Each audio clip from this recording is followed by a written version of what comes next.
इंसान संघर्ष की राह में आगे जब बढ़ता है और कहीं उसे रुकावट आता है, तो कहीं से भी थोड़ा-सा अगर उसे हेल्प मिल जाता है, किसी की मदद मिल जाती है, तो वो आसानी से आगे बढ़ने लगता है।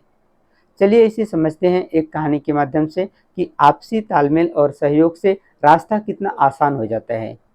शहर से नज़दीक एक बाड़े में 2 घोड़े रहते थे। दोनों दूर से देखने पर एक जैसे ही दिखते थे, लेकिन नज़दीक आने पर पता चलता था कि एक घोड़ा अंधा है।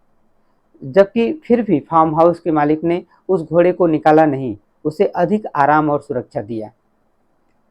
और ध्यान से देखने पर एक बात मालूम चलता है कि एक घोड़े में के गले में उन्होंने घंटी बांध दी थी। उसकी आवाज़ सुनकर अंधा वाला घोड़ा उसके पीछे-पीछे चलता था। बाड़े में घूमता था, चरता था और फिर अपने जगह पर आता था। और फिर वह घंटी वाला घोड़ा आगे बढ़ता था।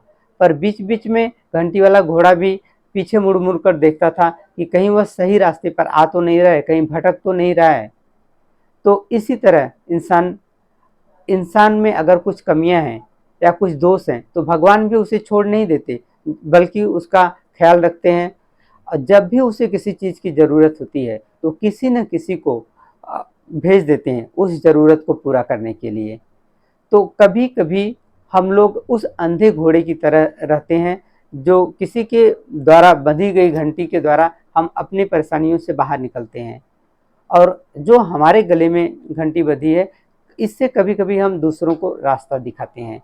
तो एक बात साफ है कि यदि आपसी तालमेल और अगर आपस में सहयोग रहेगा, तो मंजिल तक पहुँचना बिल्कुल आसान होगा।